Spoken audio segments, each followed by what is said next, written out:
Okay, students, so this is course CAM4451 and this is lecture 6. The topic is antibacterial drugs and mechanism of action, part 2. And I am Dr. Musab Ibrahim, Assistant Professor, Department of Chemistry, KUST.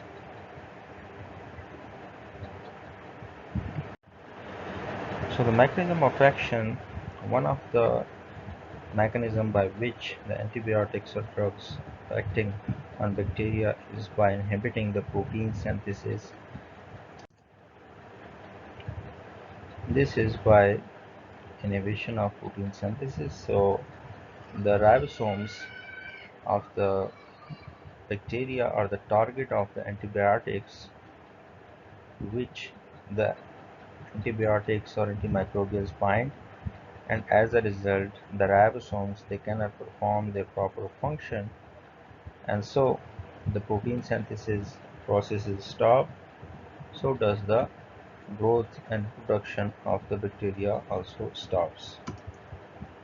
And the drug of this class include aminoglycosides, macrolides, chloramphenicol, lincosamides, tetracyclines, oxazolidinones, streptogramines. So let's have a look at the mechanism of protein synthesis, and how does the antibacterials or antibiotics, they are disturbing or stopping the process of protein synthesis. So here we can see that the first step is the DNA in nucleus serves as a template, and then in the second step the messenger RNA is processed before leaving the nucleus. So here you can see that the DNA template is working as a template, and then RNA is being synthesized, and then after processing the RNA is being processed and then sent outside the nucleus. So in the third step, when messenger RNA is formed, it has codons, and then in the fourth step you can see that the messenger RNA moves into cytoplasm and becomes associated with ribosomes. So this is the messenger RNA, and this is the ribosomal subunit 50S, and this is the ribosomal subunit 30S. So here you can see that in the fifth step, the transfer RNA, which has anticodons, and it has attached specific amino acids, so that carries amino acids to the messenger RNA. So these are the anticodons, and this is transfer RNA, and this is the amino acid which is attached to the transfer RNA, and this is the pool of amino acid which is present within the cytoplasm. So then in step 6, what is happening is anticodon codon complementarity base pairing is taking place. So here we have the codon there, and then we have the anticodon on the transfer RNA. So on the messenger RNA, the codon is present, and on the transfer RNA, the anticodon is present along with the amino acid. So what is happening is next step, which is step number 7. So peptide chain is transferred from resident transfer RNA to incoming transfer RNA. So what is happening is that this peptide chain, which has already been in the process of synthesizing, so that is being transferred from the already present transfer RNA, which is this one, and then this peptide chain is transferred to this amino acid, and then in the 8th step the transfer RNA departs and will soon pick up another amino acid. So again this transfer RNA goes to the amino acid pool, and then it attaches again a complementary amino acid, and then again it comes to the ribosomal subunit, and this is how this cycle is repeated, and as a result the elongation of the peptide chain is taking place. So this is actually the process of protein synthesis by way of messenger RNA and transfer RNA, and the purpose of letting you know and describing this slide is to understand that there are different areas, different steps. So if you look at step number 1, then step number 2, which is mRNA processing, then step number 3 where you have messenger RNA has codons, then step number 4 in which messenger RNA is associated with the ribosomes. So starting from step number 1 up to step number 8, these are the different sites at which the antimicrobials are acting, and as a result of their action, either at step number 1 or 2 or 3 or 4 or 5 or 6 or 7 or 8, so this results in stopping the process of protein synthesis in bacteria, and that is the mechanism of action of different drugs of choice, which we will be discussing in the coming slides. So here you can see that there are different antimicrobials which are responsible for stopping the protein synthesis process in bacteria. So if you look at the aminoglycosides, so what they are doing is they are blocking the initiation of translation and causing the misreading of messenger RNA.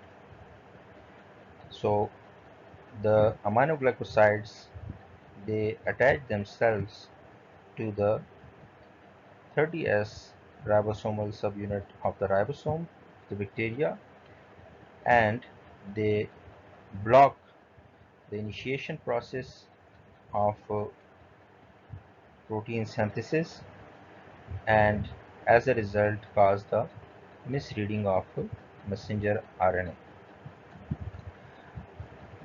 So if you look at the tetracyclines, so they block the attachment of the transfer RNA to the ribosome. So again they are attaching themselves to the 30S ribosomal subunit of the ribosome of bacteria, and that's how they stop the process of protein synthesis. Now moving towards streptogramins. So these streptogramins, they each interfere with a distinct step of protein synthesis, which we will be studying and discussing in the coming slides. So the macrolides, they prevent the continuation of protein synthesis, which means that the peptide bond formation is being prevented by the macrolides, and they attach themselves to the 50S ribosomal subunit of the ribosome of bacteria. Moving towards chloramphenicol, so it also prevents peptide bonds from being formed. So as we know that the formation of peptide bonds is very important in the protein synthesis. So if that is stopped, so then there is no protein synthesis taking place. And again, the chloramphenicol, their mode of action occurs at binding to the 50S ribosomal subunit. Now lincosamides, so they prevent again the continuation of protein synthesis and also bind to the 50S ribosomal subunit. And then is the oxazolidinones, and they interfere with the initiation of protein synthesis, which is the starting process of protein synthesis. Okay, so the mechanism of action, protein synthesis inhibitors, and now about the aminoglycosides. So what the aminoglycosides do is that they irreversibly bind to the 30S ribosomal subunit, and as a result of binding to the 30S ribosomal subunit of the ribosome of bacteria, it blocks the initiation, translation, and causes misreading of messenger RNA. And this is the mechanism, and these aminoglycosides are not effective against anaerobes, enterococci, and streptococci species, and often they are used in synergistic combination with beta-lactam drugs. So synergistic combination means that when drugs are used in combination, two or more than two antibiotics are used at the same time so that the disease or infection can be cured. The examples of aminoglycosides includes gentamicin, streptomycin, and tobramycin. So if the drug is used for prolonged periods, so then the side effects can include nephrotoxicity and ototoxicity. So nephrotoxicity is the toxic effects on the kidney, and ototoxicity is the toxic effects on the ear. So here you can see that these are the aminoglycosides, and this is the attachment site at 30S ribosomal subunit of the bacteria, and this is the messenger RNA.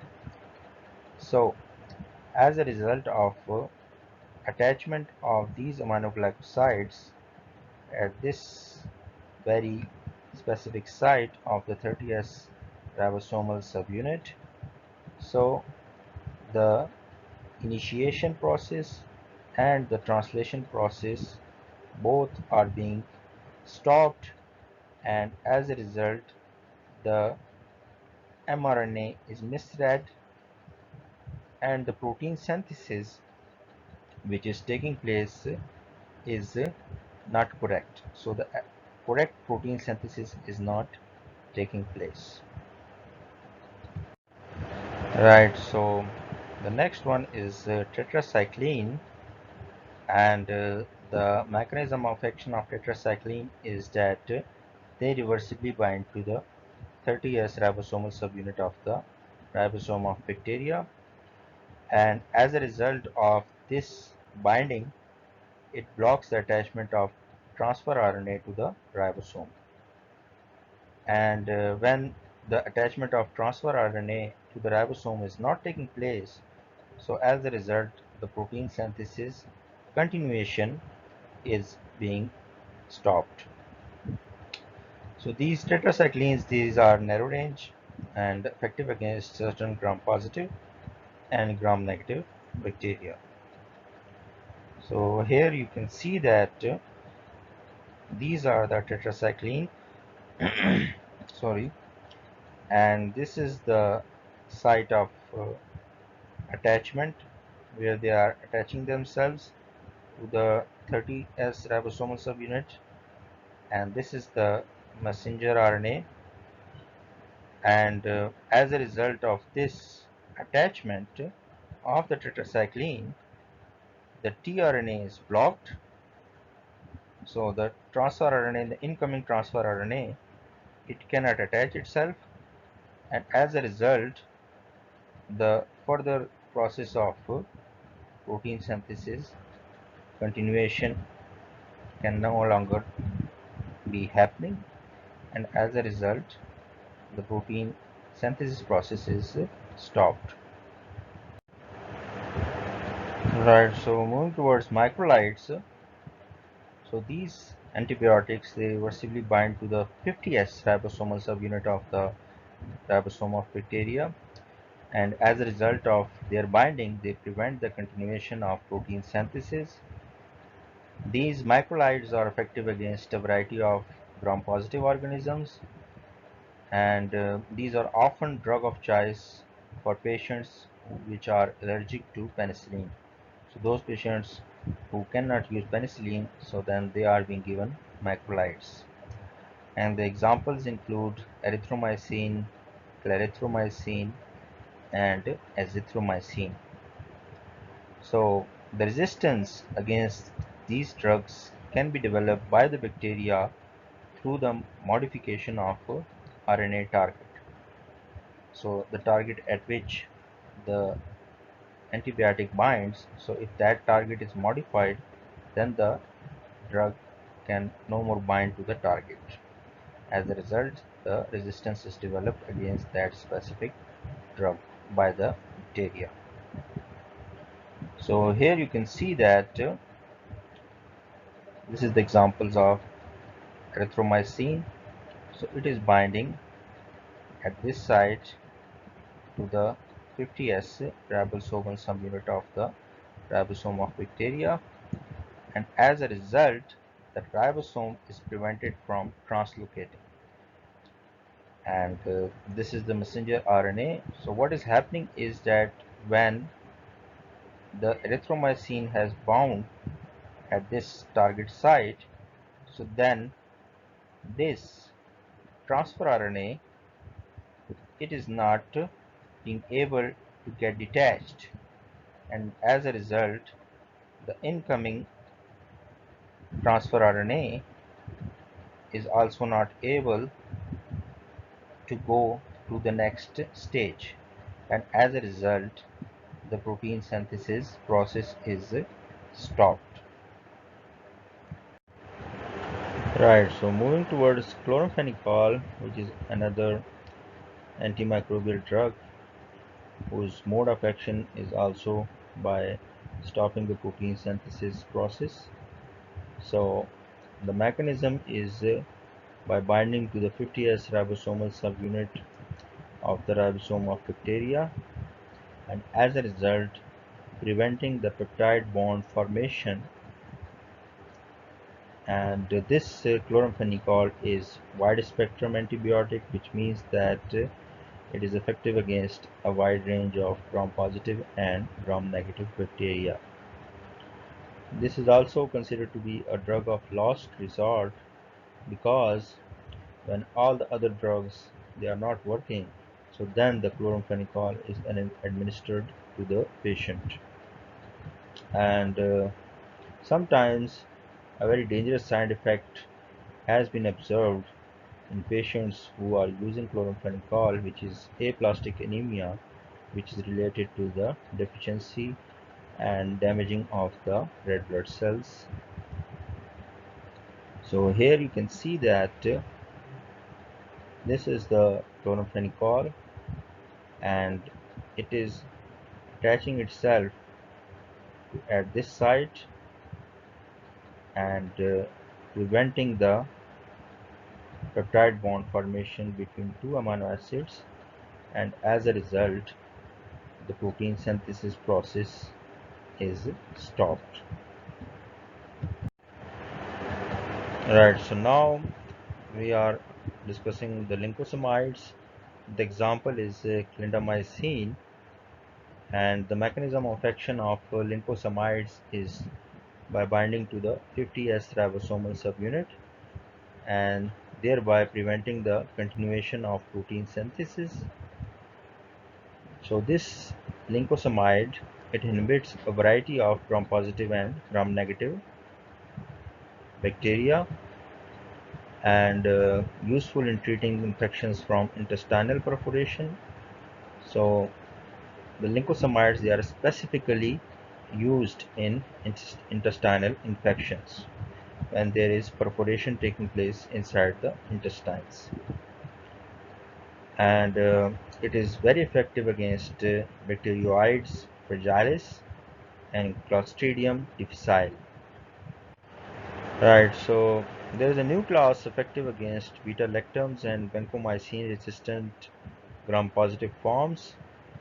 One of them is oxazolidinones, and the mechanism of action of oxazolidinones is by binding to the 50S ribosomal subunit and thereby interfering with the process of protein initiation. The another one is streptogramins, and the mechanism of action of streptogramins is binding at two different sites on 50S ribosomal subunit, and thus by stopping the protein synthesis process.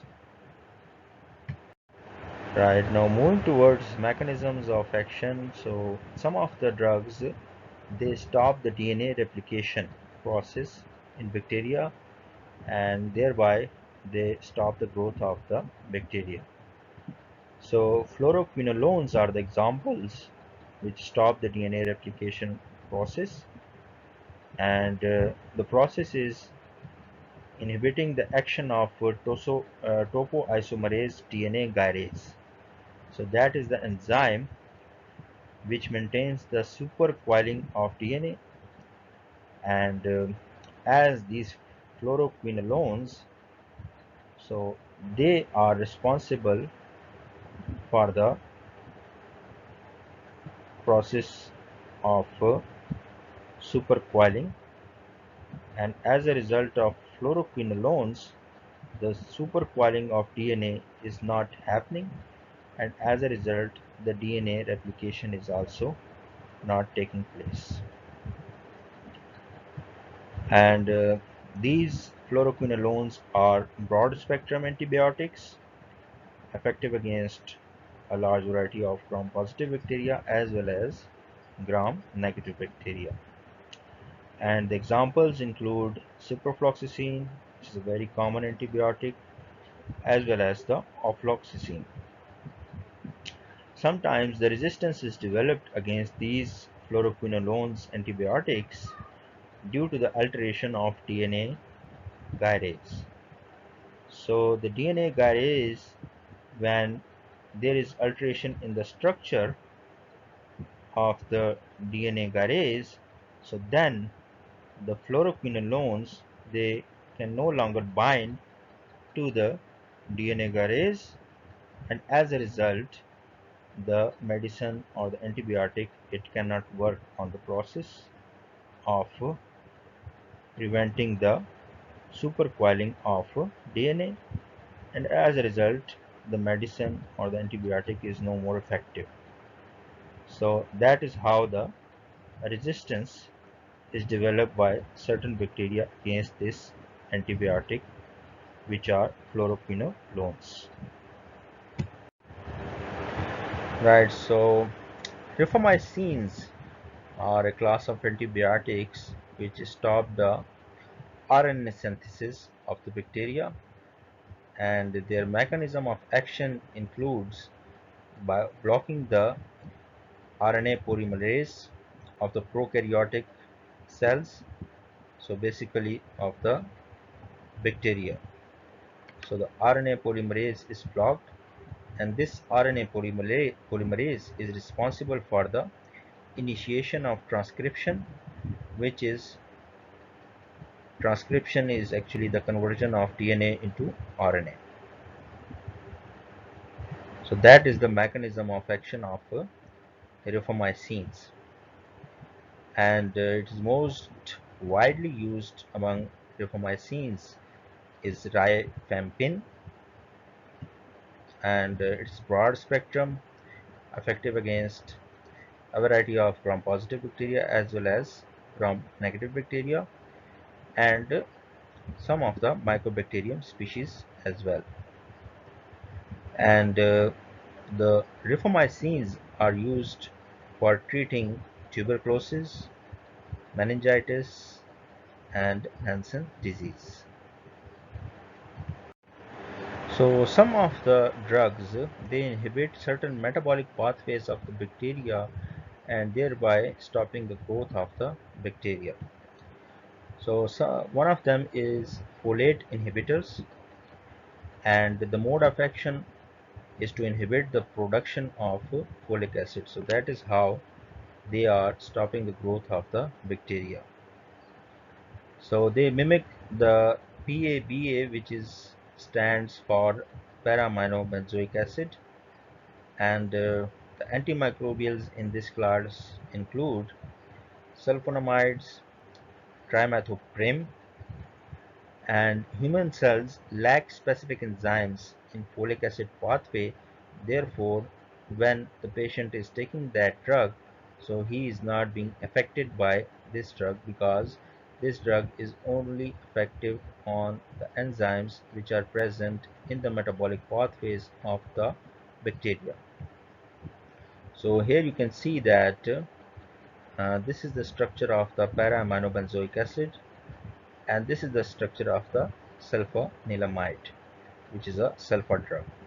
So the only difference between para-aminobenzoic acid and sulfanilamide is this functional group, which is SO2NH2. So here you can see that in the metabolic pathway, the precursor 1 is converted into precursor 2, and so and this process is catalyzed by enzyme. So here the sulfur drugs, they are acting as inhibitors and stopping the process of this first step in the metabolic pathway, and from precursor 2 you are getting dry hydrofolate, and that is being catalyzed by enzyme number 2, and then from dihydrofolate you are getting tetrahydrofolate, and this is being catalyzed by enzyme number 3, and trimethoprim is the inhibitor or the drug which stops this reaction, and as a result there is no tetrahydrofolate synthesis taking place, and as a result of further metabolic pathways, these tetrahydrofolate are responsible for thymine, guanine, adenine nucleotides. So when the sulfur drugs at step number 1 and trimethoprim at step number 3, so when they stop this metabolic pathway, so as a result the nucleotide synthesis is stopped, and as a result the bacteria cannot reproduce, they cannot grow, and that's how the drug is acting on the bacteria. Right, so some of the antibiotics, they are involved in damaging the cell wall integrity of the bacteria. So polymyxin is B is the most common one, and it is common ingredient in first aid skin ointments, and binds to the membrane of the gram-negative cells of the bacteria. That is the specificity of this drug, that only binds to the gram-negative bacteria, and alters permeability. So it allows and expels certain uh, molecules or certain functional groups across the membrane, so that permeability is being altered by the application of polymyxin B, and also binds to eukaryotic cells. So this is the ability of polymyxin B, that it can bind to the human cells as well, and that is the why it is only being used as a topical application, so only on the skin, on the outer surface of the skin, but it is not being used to orally or in the form of injection.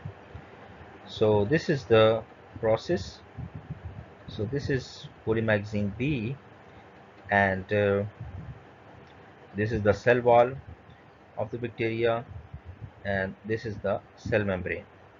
So when the polymyxine is applied, so it goes across the cell wall and then enters the cell membrane. So here you can see that it is passing through the cell membrane, and as a result the cell membrane integrity has been compromised and there are holes, and as a result the cell membrane is no more in its original form, and as a result the bacteria, it cannot maintain its process of permeability of other molecules to pass through it, and eventually the bacteria, it gets killed. So these are the references, and for further reading and explanation you can consult these books, and thank you.